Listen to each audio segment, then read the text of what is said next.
Fala, família da Natação Criativa! Quero agradecer a sua presença que acompanha o nosso canal pelo YouTube, pelo Spotify ou se está acompanhando a gente ali pelo Instagram.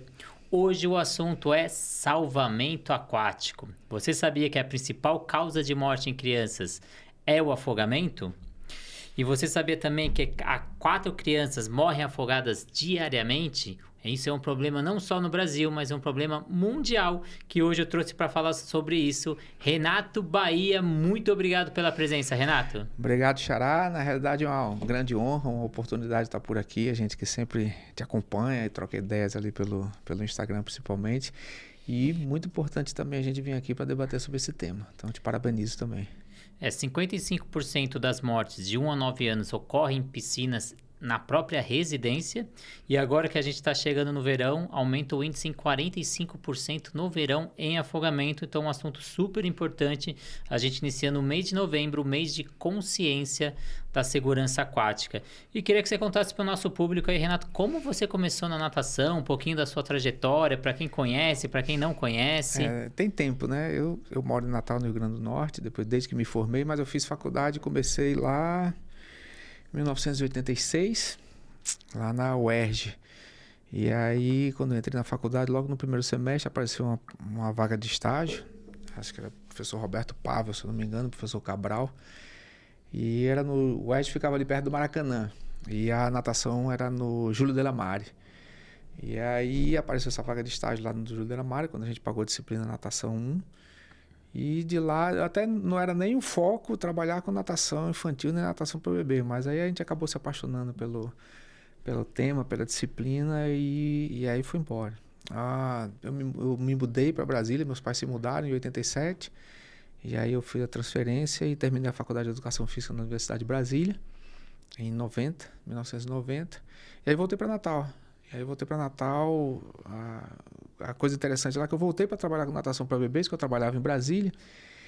E quando eu cheguei lá, ninguém trabalha. Natação aqui é a partir dos 3 anos. Na época era a partir dos 3 anos. Eu falei, ninguém trabalha antes. Então, foi um desafio, porque eu gostava da área de natação para bebês e não tinha mercado. E a gente encontrava uma barreira muito grande dos pediatras, mas por desconhecimento e precaução também, porque pais de bebês é o Deus no céu, o pediatra na terra, né? Então o que o pediatra disser é o que vai seguir. E não tinha esse hábito. E aí a gente foi... Eu me lembro que eu ia visitar, toda semana eu marcava 2, 3 visitas com pediatras para mostrar o trabalho, para mostrar que isso já era feito no Sul, no Rio de Janeiro, em Brasília, São Paulo, etc. E aí a gente foi quebrando essa barreira. Então praticamente lá a gente foi responsável por desbravar essa área de natação para bebês a partir de 1 ano de idade. Na época, os pediatras começaram a liberar a partir de 1 ano. E aí a gente foi crescendo, montamos uma academia, até hoje existe, a Academia Estilo, hoje está arrendada. O professor Wesley, acho que ele esteve até por aqui, o zelador, grande abraço. E aí a gente foi crescendo, trabalhando nesse mercado de natação para bebês, natação infantil, e a gente sempre criava alguma coisa, inventava alguma coisa diferente, como se diz, natação criativa, né? Eu lembro que uma época a gente resolveu fazer uma aula de natação para bebês, umas piscinas naturais lá perto, foi matéria no Fantástico. Aí a coisa deslanchou de vez, aí passou-se a encarar lá na cidade a natação para bebês como sendo mais uma realidade. Trabalhando durante muito tempo e agora nos últimos 3, 4 anos, período da pandemia, eu comecei a trabalhar na parte de como fazer para a gente conseguir levar a segurança aquática, a parte dessa preocupação na causa-morte, entre 1 e 4 anos também a incidência é maior ainda. E durante a pandemia, a Laiane, que também é minha esposa e também é sócia do Natação Sobrevivência, ficou sem dar aula, como todos os profissionais da área. E aí a gente resolveu gravar aulas para os alunos dela. E aí a gente começou a fazer essa parte dessas aulas virtuais. E criou um desconto na mensalidade, ficou ensinando, faz esse exercício com seu filho, faz esse, faz aquilo outro. Eu falei, por que a gente não grava isso? Porque naquela época ficou todo mundo sem fazer nada, e a gente teve a ideia de botar isso numa sequência pedagógica, de botar num vídeo, e aí fizemos um vídeo curso. O importante é que é sempre com a orientação do profissional, ela passou para os alunos praticarem com os pais, e ela orientando, E aí, nesse meio tempo da pandemia, nasceu o Cacá, a Laiane engravidou de Cacá, e daí a gente aproveitou para, desde o nascimento, começar a fazer dos bebês também, porque a gente primeiro fazia esse trabalho de natação infantil, porque não tinha o bebê para estar orientando com segurança, para fazer os exercícios com segurança. E aí Cacá que acabou puxando o natação sobrevivência, porque ele pegou desde os primeiros dias de vida até... Hoje ela está com 3 anos. Opa. Você vindo de Natal, lá a terra do Nino Borrage, lá a gente vai estar junto com o Nino dia 9 de dezembro aqui em São Paulo, no Aqua Summer, né? Até te convido que está aí do outro lado para estar com a gente, curso sobre hidroginástica aqui em São Paulo. E considerando o tempo de exposição, o afogamento tem 200 vezes um risco maior de óbito do que em acidentes de transporte. A gente pensa tanto em acidente de carro, acidente de avião, eu não vou pegar avião, tenho medo. Mas o afogamento, o índice é muito maior. E se a gente pegasse cada óbito, ele tem um custo de 210 mil ao Brasil. Então, é sim um problema que a gente tem que levantar, refletir. E eu queria saber de você, o que você acha da importância do autossalvamento para crianças? Cara, Renato, ter noções de sobrevivência, você comparou aí com os acidentes de automóvel, que o afogamento, infelizmente, mata muito mais, mas não causa tanta preocupação. A gente entra com o nosso filho no carro, a primeira preocupação é colocar o cinto de segurança, né? E a quantidade de acidentes é muito menor, fatais é muito menor do que o afogamento, né? Então, tem que ser levado mais a sério, né? Então, eu digo que a natação é o cinto de segurança de quem tem piscina em casa, de quem tem criança de 2 anos, 3 anos, 4 anos, é a natação. A natação, como cinto de segurança, ela não é eficaz contra 100% dos acidentes. Mas a natação, a gente tem aí estudos americanos, que ela, se não me engano, é 88%, não é isso? Crianças que sabem nadar, que têm noções de salvamento, elas têm 88% mais chance de sobreviver do que as que não sabem. Se a gente for pegar essa estatística, talvez seja esse o índice de acidentes fatais com crianças em automóveis, também quem está com cinto de segurança e quem está sem um cinto de segurança. Então, usando essa comparação, com o agravante que o afogamento é muito mais letal do que os acidentes de trânsito. E o afogamento, a gente diz também que é letal e ele é silencioso. Então não é que nem uma criança, ela cai, ela tem um acidente, ela vai fazer o barulho, ela vai chorar. Na piscina não tem o barulho e é muito rápido, né? Isso. Então é uma coisa que é muito rápido de acontecer e a gente tem que preparar nossas crianças, preparar o ambiente. E queria saber de você, quando que a criança está preparada para receber essas competências de autossalvamento? Vamos lá. A gente pode aproveitar desde os primeiros banhos. Porque você vai nadar? Não, mas nos primeiros banhos, por exemplo, a temperatura das águas das piscinas, nas academias ou nos condomínios, ela vai girar 30 graus, 31 graus, 32 graus. Então, quando você facilita essa adaptação, se a criança já vem dos banhos de casa já a 30, 32 graus, ela vai ganhar mais tempo. Ela vai conseguir ganhar um tempo de adaptação na piscina melhor. Então, quanto mais cedo você começa, melhor na hora que você introduzir propriamente dito os exercícios de natação para bebês de autossalvamento, ela já vem preparada. Já está acostumada com a água caindo no rosto? Se já tiver, já ganha tempo. Já está acostumado com a temperatura? Ok, já faz alguns exercícios de preensão, faz alguns movimentos de equilíbrio antes de chegar nas aulas. Então, a gente pode começar desde os primeiros banhos, praticamente desde os primeiros banhos, que é o que a gente começa orientando, principalmente a temperatura da água. Então, você está começando a dar o banho próximo da temperatura do corpo do bebê, 37 graus. 2 semanas de vida, você passa para 36, depois mais uns dias você passa para 35, e aí você vai trazendo, a criança vai se acostumando com muita naturalidade. Até porque há muitos anos atrás, quando não se tinha aquecimento elétrico, de água, essas coisas, né, a água era mais perto do natural e as crianças tomavam banho. Então pode vir não tem um período, desde os primeiros banhos, a gente já pode começar a adaptar o bebê a se preparar para, em cada momento certo, aplicar os exercícios adequados. Então, começar já essas primeiras adaptações já no banho. A Associação de Pediatria Americana, ela recomenda a natação a partir dos 6 meses, mas não quer dizer que as aulas precisam começar a partir dos 6 meses. A gente consegue fazer isso em casa, em banheiras, piscina, chuveiros. Veja, Renato, qual é a preocupação? E a gente gostaria muito que tivesse mais estudos para saber o momento exato, né? Então, é uma recomendação. Mas qual é a preocupação da Associação de Pediatria e dos Pediatras? É principalmente o contágio. Se o bebê... É evitar que o bebê tenha contato com muitas pessoas. Não levar a shopping, não levar para academia, não levar para os consultórios dos pediatras também, né? Porque às vezes você fica lá 2 horas esperando, em contato com outros bebês. Quanto mais você evitar, enquanto o bebê ainda está com o seu sistema imunológico em desenvolvimento, ok. Mas você pode fazer isso com o pai e o filho. Ele está em contato direto. Então, 6 meses para levar numa escola de natação bem cuidada, com a piscina bem tratada, ok. Se você tiver uma piscina particular... Por que não, você não pode levar para a piscina bem tratada, você medindo direitinho, tendo sistema de aquecimento? Hoje tem muita gente que tem piscina aquecida em casa, depois que vieram essas placas voltáteis, né, que você paga a própria energia, né, essas coisas. Então, hoje você pode levar para uma piscina bem cuidada, da sua casa, frequentada por pessoas que você conhece. O número mínimo você pode colocar com 1 mês, com 2 meses, com 3 meses, nada impede. E às vezes a gente vê muitas pessoas dizendo, só pode começar com 6 meses. Não, recomenda-se você levar para a escola de natação a partir de 6 meses. É uma recomendação. Mas não impede de começar na banheira de casa. Não impede de encher o banheiro, a própria banheira do banho do bebê, de meter debaixo do chuveiro, como você falou. Nada impede de começar a fazer esse exercício. Quanto mais cedo, melhor. Sim, até pedir auxílio de um profissional de educação física nos primeiros banhos, na banheira. Tem alguns profissionais que vão até a residência. A gente tem até um projeto que é em São Luís do Maranhão, o Ativa Baby, que ele tem uma piscina preparada para receber, que ela chama de recém-nascidos, que é desde o nascimento. Ela atende crianças de 10 dias, 20 dias, 90 dias. E já atendeu mais de 5 mil bebês lá em São Luís. Então, é sim um projeto. Eu sei que ela deixa a água parada por 2 horas, faz esse tratamento para receber esses recém-nascidos. Então, ela tem um horário específico para os recém-nascidos. Então, é uma piscina preparada para esse momento. Que é o que eu digo. Se os cuidados forem tomados, se as precauções forem tomadas, você pode começar a qualquer momento. Não tem por que esperar.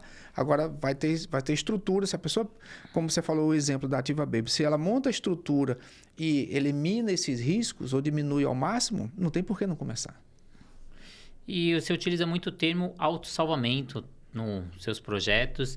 E esse termo, às vezes, ele é um pouco um mito, tem um pessoal que não gosta, porque ele dá a conotação que a criança vai se autossalvar, tirando a responsabilidade do adulto. Se ela já consegue se autossalvar, eu não preciso estar próximo, então. Mudar os termos, mudar os nomes, né? Mas assim, o que a gente faz, ela ter noção dos riscos que corre e ter noção de como fazer para se proteger desses riscos. Se o nome é autossalvamento ou outro nome, mas é a mesma noção que a gente passa quando a gente está com a criança de 2 anos andando pela calçada. Então, eu vou ensinar a ela que ela não deve descer do paralelepípedo. Mas, seguindo essa linha de raciocínio, então não, eu não preciso ensinar, eu tenho que segurar a mão porque ela não tem obrigação de saber que tem que sair atravessando. Não vou ensinar minha filha a não chegar perto do fogão, da panela quente do fogão. Não vou ensinar a não botar o dedo na tomada porque não é obrigação dela. A gente tem que ensinar porque esse é o nosso papel. A gente não está 100% de olho nos nossos filhos, porque senão os afogamentos não aconteciam.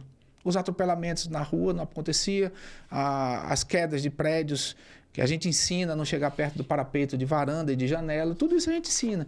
Aí o termo ele acaba ganhando essa conotação para dizer, não, a criança não tem que saber se salvar. Tá, mas nada impede de a gente aproveitar o momento psicomotor que ela esteja e pegar esses exercícios e fazer esses mesmos exercícios que ela é capaz na água. Então, se ela tem um reflexo do bloqueio da glote, por que não a gente não treinar e ela aprender a apneia? Que quando ela cair numa piscina, ela vai bloquear a respiração por mais tempo do que se ela não aprender. Se ela está começando a se agarrar no berço, começando a se mexer ali no berço, subir para levantar, por que não ensinar a segurar na borda? Se ela está rolando sobre o próprio eixo, por que não dar um mergulho, que ela já esteja em apneia, e ela dá um giro, que é o que a gente usa mais, o giro de 180 graus, para depois, quando ela estiver na idade motora adequada, ela conseguir ir para a borda. Mas se ela está ali com 4, 5, 6 meses, que ela já começa a rolar no berço, se ela está deitada de bruços e vira decúbito dorsal para decúbito ventral e vice-versa, porque a gente não ensina isso na piscina.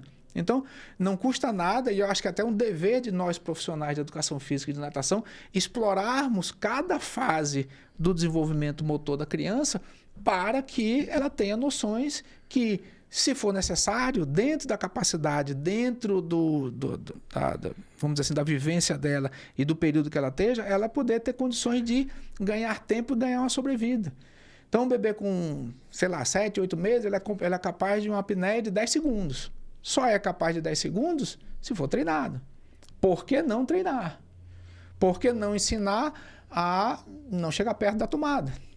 Por que não ensinar a não chegar perto do fogão? Por que não ensinar a ter uma apneia de 1 segundo, depois 2, depois 3, depois 5, depois 10? Salva vidas, a gente sabe. Eu acho que eu vou trazer 2 pontos que você comentou aí.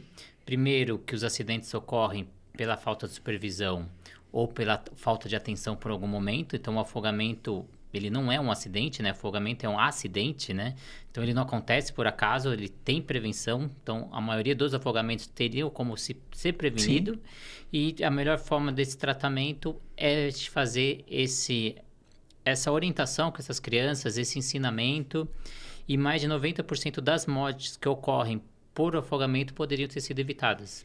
Essa é a triste realidade. Né? Essa é a triste realidade. Então, assim, não é pegar no pé do nome. Chama de educação aquática, chama de educação de sobrevivência, aí inclui na matéria de educação de sobrevivência, sobrevivência de choque elétrico, sobrevivência de acidente de trânsito, de atropelamento e de sobrevivência na piscina também. Então, a gente está sempre ensinando. A gente tem que ter uma preocupação quando está ensinando a subir escadas. Um bebê pode estar subindo escadas se não tiver cuidado, mas tem gente que mora em casa duplex que daqui a pouco não percebeu, o bebê subiu e caiu lá de cima e saiu rolando pela escada. Aí você bota uma gradezinha, mas você ensina ele, ou você vai ensinar a não subir, ou você vai ensinar a subir. No caso das piscinas, a gente tem muitos casos, e você sabe disso, você tem muita experiência, que a gente vai receber criança, primeira aula de natação com 2, 3 anos de idade, que morre de pavor de piscina sem nunca ter chegado perto nem entrado na piscina. O medo que os pais colocam, repassam para a criança, como tem medo de barata, passa o medo da piscina.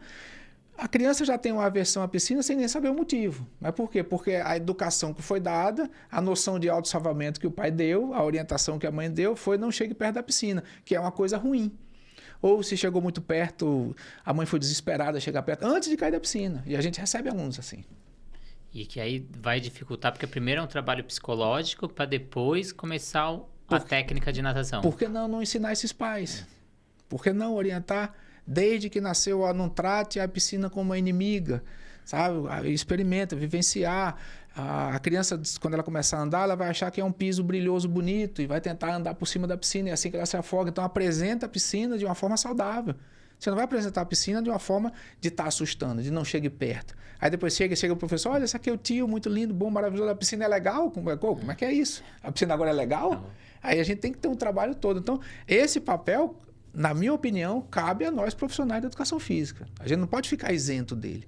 A gente não pode dizer assim, não mexe aí agora não, deixa chegar na idade certa, seu filho não tem que aprender a se salvar. Tem, se você tiver a chance de ensinar e não causando nenhum prejuízo para ele, não só tem como deve.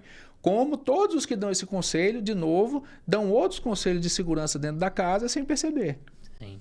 Eu lembro muito ali na minha infância que eu tive na escola ali as noções de trânsito, noções de atravessar a rua, mas eu não lembro na escola de ter noções de piscina, de primeiros socorros, que seria tão importante quanto que até que os acidentes são maiores do que no trânsito. Muito maior, de conscientizar mais. E a gente, de novo, o profissional de educação física, abraçar essa causa e não ficar se esquivando dela. Então, se o pai tem uma piscina em casa e ele tem uma preocupação de que o filho dele aprenda a ter noções, ou seja, educado, vamos chamar de autossalvamento agora, de educação, de segurança na piscina, vamos ensinar aqueles pais a ensinarem seus filhos.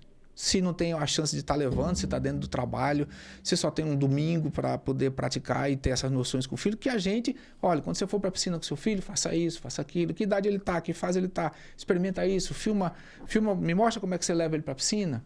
Vou ver se está certo ou não, e a gente passar essa orientação. E eu brinco muito, né, que dentro da piscina é como se fosse horas de voo do avião. A gente só aprende dentro da piscina, a gente só aprende voando. Não tem como você aprender noções da piscina fora da piscina, né? Você tem que estar lá dentro, você tem que vivenciar. Então, é vivência. E em alguns momentos você falou muito da parte do desenvolvimento motor, de entender as fases de desenvolvimento. Que dicas você dá para quem está aí do outro lado, o professor entender essas fases de desenvolvimento e como entender essas fases? Porque o principal é você fazer a relação. O profissional da área da educação física, ele tem as fases, paga as disciplinas e tal. E você fazer essa relação porque, infelizmente, a gente não tem disciplina de natação para bebês. né? Você sai formado, teoricamente sendo um especialista, sendo a pessoa responsável para ensinar natação para bebês, natação infantil, mas hoje a gente sabe um pouco de casa. A Faculdade de Educação Física, eu não sei como é que é hoje, né? Que faz tempo também contei a história, mas, por exemplo, a gente sai da faculdade, naquela época, a gente sai mais ou menos um professor, eu chamo de professor pato, né? Que aquele professor, o pato é um animal espetacular, ele anda, nada e voa. Mas ele anda mal, nada mal e voa bom. Então a gente sai, eu sei basquete, eu sei voleibol, eu sei futebol de salão, eu sei natação. Aprendi isso tudo na faculdade, mas a gente não aprende a ponto de ser uma águia que só voa. Né? Então a gente sai profissional, meio profissional pato, para depois, quando a gente entra no mercado de trabalho, a gente tomando na cabeça e aprendendo à medida, fazendo curso de especialização, mas é muito vago. Então, pegar a parte do desenvolvimento cognitivo e psicomotor do bebê em cada fase de idade e como é que você pode explorar essa fase em que o bebê está e quais exercícios você vai fazer na piscina com ele. E aí pegar, se puder orientar desde cedo, como você disse, a gente teve uma época que fazia visita, preparar um ambiente para desde 2 meses, 3 meses, ó, papai, aqui ele está nessa fase, então vamos explorar isso no banho? Não é todo dia que a gente vai estar lá do lado dando banho. E também tem outro ponto, Renato. Vamos lá, não sei, mas tipo, futebol. Cara, a gente aprende a jogar futebol com os pais da gente. Não chega um profissional de educação física lá e vai ensinar a chutar a bola e tal. Não, a gente aprende com o pai. Eu aprendi a andar de bicicleta com meu pai. Não tem aquela fase antes de chegar na fase em que é preciso do profissional, que todo mundo aprende com o pai. Com você foi a mesma coisa. Sim. Ou com o pai ou com a mãe. Não vai ser diferente. Aí, na hora que a coisa começa a ficar mais complicada para o pai, e aí entra a questão do o que dá muito certo. Na hora que você apresenta, desmistifica um pouco de você proporcionar as primeiras vivências aquáticas, desde o banho, da banheira, entrar um dia na piscina. Quantos alunos a gente também recebe com trauma? Porque meu tio me jogou na piscina. Não era melhor que esse cara tivesse uma orientação? Não vai jogar, entra devagar, faz assim, faz assado e tal. Quando chega pra gente tem que consertar. Né? E, como todos os outros esportes, a gente pode fazer isso. Na hora que a gente consegue mostrar que a piscina pode ser apresentada, que noções de vivência aquática, bater perna, um mergulhinho aqui, outro ali, pode ser apresentada pelo pai ao bebê, a gente está ganhando como profissional da área. A gente está ganhando. É impressionante como as pessoas seguem a gente e depois matriculei meu filho na natação porque eu estou te seguindo. Porque eu vejo o que vocês estão fazendo, você lá entra, estou fazendo com o Kaká e tal, me despertou. Mas não, preferi já matricular na natação. Então, aquela questão que você estava falando de orientar para a segurança, de prevenção do afogamento, de conscientizar o pai para ele entender que, cara, coloca na natação antes do inglês, antes da música. Nada contra inglês, nada contra música, mas coloca antes, porque é segurança, né? E aí volta, e os exercícios que a gente vai fazer nada mais são aqueles que estão correspondentes à fase de desenvolvimento de motricidade do bebê. Sim, você falou muito do professor Pato, eu chamo do professor Ipiranga, né? Então, o que você quer, tem, né? Vai também, lá no posto, né? Ipiranga. Quer aula de natação infantil? Tem. Quer aula de autismo? Tem. Quer aula... Então, é o famoso professor Ipiranga, né? Então, é o irmão do Pato. É o irmão do Pato aí. E eu queria que você falasse para quem está aí do outro lado, que eu sei que está com curiosidade aí, como que é baseada essa sua metodologia, como você montou ela, como ela é estruturada? A gente puxou o que a maioria dos pais que nos procuravam queriam efetivamente, porque a gente passou anos e continua tendo aquele discurso de natação saudável, melhoria cardiorrespiratória, desenvolvimento psicomotor, equilíbrio e tal, mas o que os pais querem é ter segurança, ter tranquilidade, é ter a convivência. Isso é o que os pais querem. Aí a gente tenta vender várias coisas paralelas para dizer assim, não precisa, tem que esperar a vez e tal. Mas muitos pais, como clientes que levam para as escolas de natação, eles querem ter segurança do filho. Não deixam de tirar o olho. Os que tiram o olho, que não deixam, eles não deixam de tirar o olho porque o filho já sobrevive ou não. Eles não deixam de tirar o olho porque são nossos filhos. Eu não deixo o Kaká numa piscina sozinha por um minuto, por 10 segundos, por 15 segundos. Tem uma piscina, a gente está perto. Mas a gente não sabe, a gente não está 100% desse tempo. Então a gente resolveu focar na questão de passar noções de sobrevivência, de passar noções em uma situação de perigo, de risco, que o bebê já saiba exatamente o que fazer. Tem algumas técnicas que a gente tentou aplicar com o Cacá. Falei, quando a gente tem a nossa filha, né? Já é meu 4º filho, mas aí o Cacá primeiro é meu e de Laiane, dois profissionais de educação física. Vamos testar.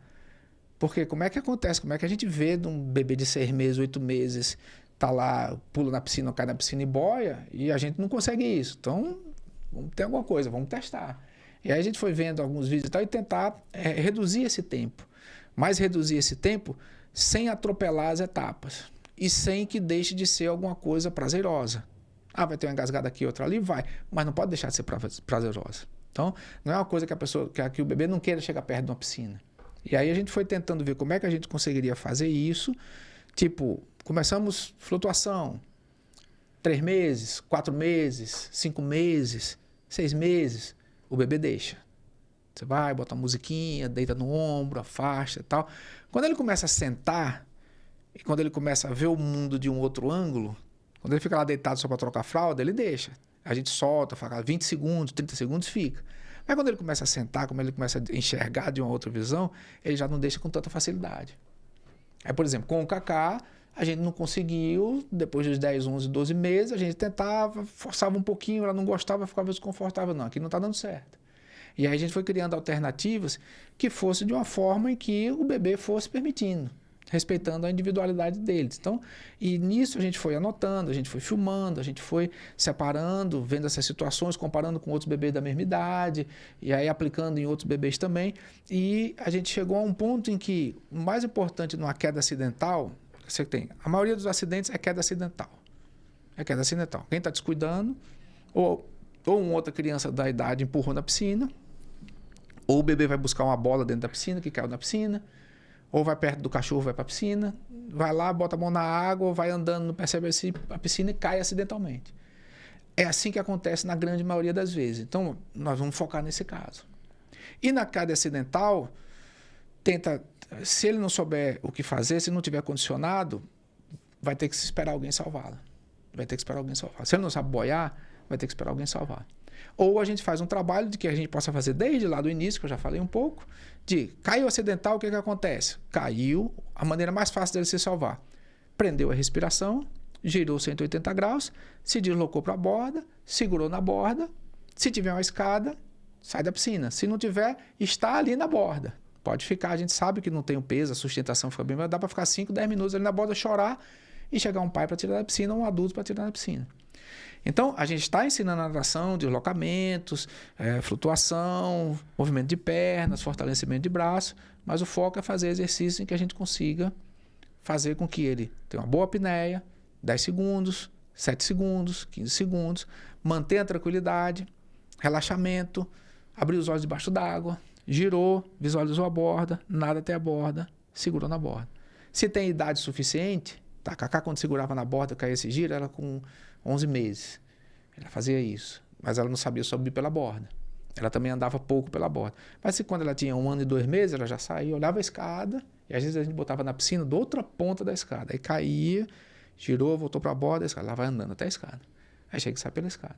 Aí você tem que ensinar também a sair da escada. Quando tem 2 anos, 2 anos e meio, já consegue sair de qualquer ponto da piscina, dependendo da altura da borda. Então, esse é o foco. É um parênteses dentro da natação. Tem outros profissionais que trabalham a outra metodologia. Cara, qualquer uma que seja, é melhor do que não ter. Qualquer noção que tenha de sobrevivência é melhor do que não ter.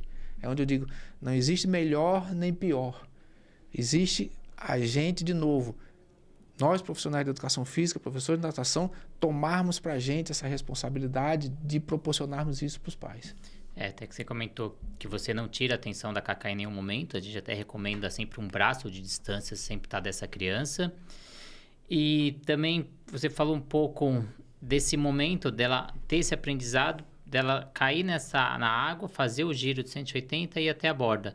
Quanto tempo de uma criança entrar num aprendizado desse até ela conseguir ter essa sobrevivência? Acho que é a pergunta de todos os pais aí do outro lado, quando eles entram na natação, quanto tempo meu filho vai demorar para sobreviver? E é uma resposta que eu passei muitos anos aprendendo a dizer depende, né? Mas, cara, você não quer essa resposta? Pronto, eu peguei um voo de Natal para cá. Pô, quanto tempo o voo dura? O cara vai dizer, depende. Né? Não depende, existe mais ou menos uma média. Né? Eu fraturei 4 costelas há pouco tempo. O médico disse, ó, em torno de 2 meses. A gente nunca pode responder depende. Eu vou te contar, quando eu comecei lá, lá em Natal que eu cheguei, comecei a dar aula de natação para bebês infantil, eu usei muito isso como argumento para eu ganhar os alunos. Então todo mundo respondia depende. Aí, claro, a partir de 3 anos, vamos dizer que eu não tinha concorrentes. Com quanto tempo meu filho vai ficar dando aula? Em 2 meses eu deixo ele nadando. É exato? 3 meses, 4 meses é exato? Não. Vai ser um pouco mais, vai ser um pouco menos, depende da criança. Mas quando eu respondi em 4 meses, em 6 meses, em 3 meses, as outras escolas de natação respondiam o quê? Depende. O pai não quer ouvir isso. Como você também não quer ouvir isso em nenhuma situação em que você precise de um profissional. Doutor, essa minha causa que o juiz vai julgar, quanto tempo vai levar para julgar? Pô, depende. Ele vai dizer, olha, vai ter 2 anos, 1 ano e meio. Aí se levar 1 ano e 8, é porque, claro, a individualidade de cada criança e eu digo, ó, teu filho vai estar nadando em 4 meses. Eu faço uma primeira aula inicial, a expertise em 4 meses ele está atravessando essa piscina de 8 metros. Ponto. 4 meses mas eu preciso que você traga 2 vezes por semana, todos os dias. Aí onde entra depende. Depende, tudo bem, mas se fizer do jeito que a gente está pedindo, vai estar sobrevivendo. E aí, te respondendo, um bebê que comece mais ou menos com 6 meses, em torno de 1 ano e meio, ele vai ser capaz de fazer essas atividades. Em torno de 1 ano e meio. E você comentou que a Cacá tinha mais... Ela deixava mais, né? Estava mais propensa ali a ter a flutuabilidade até os 10 meses. Então, quanto mais cedo a gente colocar esse bebê na natação, melhor para ela fazer essa flutuação? Perfeitamente, totalmente. E no caso dela, eu respeitei a individualidade dela. A gente já teve outros bebês que a gente conseguiu trabalhar o giro e ficar em decúbito dorsal. Até eu acho legal porque permite que você sobreviva em qualquer tipo de... Você caiu no mar, você vai virar para girar, mas você não vai estar com o bebê no meio do mar. Né? Então, você vai estar com a criança... Assim, é uma possibilidade muito pequena. Né? Então, eu acho mais prático buscar a borda. Tá? Eu acho muito mais prático. Tem borda que é alta? Tem. E aí também você não deixa chegar muito perto da piscina. Aí, na hora que a borda é alta, a flutuação funciona melhor. Aí não tenha dúvida. Mas, se ele não se adaptou e não deixou ficar nessa idade, não permitiu que a gente avançasse nessa parte de flutuação, a gente tem essa outra alternativa, que tem funcionado muito bem. Você comentou que qualquer metodologia vale, precisa ter, só que a gente vê alguns vídeos que rolam na internet aí, que até tem bastante engajamento, de estratégias forçadas, que as pessoas jogam o bebê e o bebê tem que fazer essa flutuação para se virar. Qual que é a sua opinião sobre esse método? Eu diria que não faz parte da nossa cultura. Sabe? A gente vê, estuda isso nos Estados Unidos, faz parte da cultura. É um pessoal mais frio, né? Na Alemanha se aplica não esse método exatamente, mas também não se preocupa muito com a parte sentimental, com a parte afetiva. Nós somos mais com sangue latino, né? Eu prefiro respeitar e que seja uma coisa confortável. Agora, eu nem chego, Renato, a bater o pé em cima de método propriamente, porque muitas vezes é o próprio estilo do professor. A gente estava conversando da possibilidade de pegar um método que é desse jeito e como é que a gente deixa num estilo em que a gente deixa esse processo mais suave. E a gente tem profissionais da área que são mais duros, independente da metodologia que esteja utilizando, que força um pouquinho mais além do limite, que faz uma leitura de trabalhar mais em cima do limite do bebê. A gente respeita todos. O importante é que não prejudique o bebê, que ele não sinta que isso não vai marcar ele futuramente. Você vai dizer, Cacá, eventualmente se engasgou e chorou. É muito importante o acolhimento. Porque também se a gente for trabalhar tudo que o bebê não chore, aí a gente tem um bebê que para tudo, imaginar que tudo que o bebê chore para qualquer coisa, comida, pão, doce, ele seja atendido, isso também não, ele tem que saber lidar também com a frustração. Né? O importante para a gente é situações de desconforto que aconteçam e que joga a primeira pedra quem diga que não vai acontecer, é a gente proporcionar o acolhimento e fazer com que haja uma superação e que o bebê encare isso como um desafio. Né? Ele vai cair e ralar o joelho quando estiver andando. Ele vai se engasgar quando estiver aprendendo a nadar. Acidentalmente, nadadores olímpicos se engasgam. Quando ela errou lá, distraiu e errou a respiração, se engasga. Só que isso tem que ser tratado com naturalidade. E não pode chegar ao ponto em que seja uma situação tão forte que tira o prazer do bebê de voltar na aula seguinte. Isso é importante.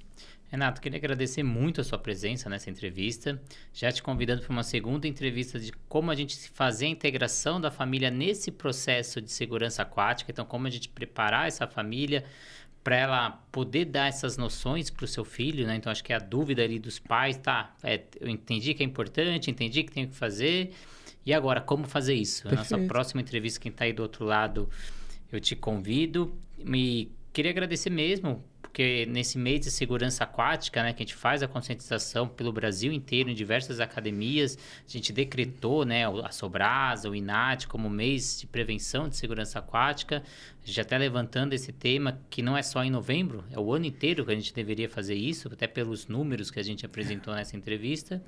E já te convido para a próxima e convido quem está aí de casa para uma próxima entrevista. Estou sempre à disposição, é uma honra estar aqui com você e é um prazer muito grande. E o mês de segurança aquática é muito importante e muito importante também a escolha, né? Porque é sempre pré-verão, né? Se bem que não dá para a gente fazer muita mágica de matricular alguém na natação que vai estar sobrevivendo no verão, mas é uma consciência que pelo menos se tenha ver em que ponto está seu filho e saber que o verão está aí e que os índices de afogamento são muito grandes no verão. Muito obrigado. E você que vem de Natal é verão o ano inteiro, né? Lá é verão o ano inteiro. Lá então, é praia, diversão é praia, piscina, não tem muita alternativa, não. Até agradecer que veio de longe aí para essa entrevista e queria que você deixasse as suas redes sociais, para quem quiser saber do seu curso, onde acha. Basicamente a gente trabalha hoje mais no Instagram, que é o @natação sobrevivência, sem acento e sem cedilha e sem tio. Estamos trabalhando na página lá no YouTube e entrou em contato lá no Natação Sobrevivência, tem o link da bio, né, que hoje é popularmente falando. Nós não somos, né, turma mais antiga, não é muito expert nisso não. E em breve, natação criativa também, a gente vai estar aí oferecendo para profissionais da área de educação física, para pais que tenham curiosidade, estamos à disposição. Então, muito obrigado pelo seu acompanhamento. Tem dúvida? Deixa aqui embaixo nos comentários. Siga o canal do Renato, siga a Natação Criativa aqui no YouTube para poder fortalecer esse projeto e chegar a mais pessoas. E a gente em busca aí de patrocinadores e apoiadores. Quanto mais gente seguindo o canal, mais a gente vai conseguir os apoiadores aí. Muito obrigado e até a próxima entrevista.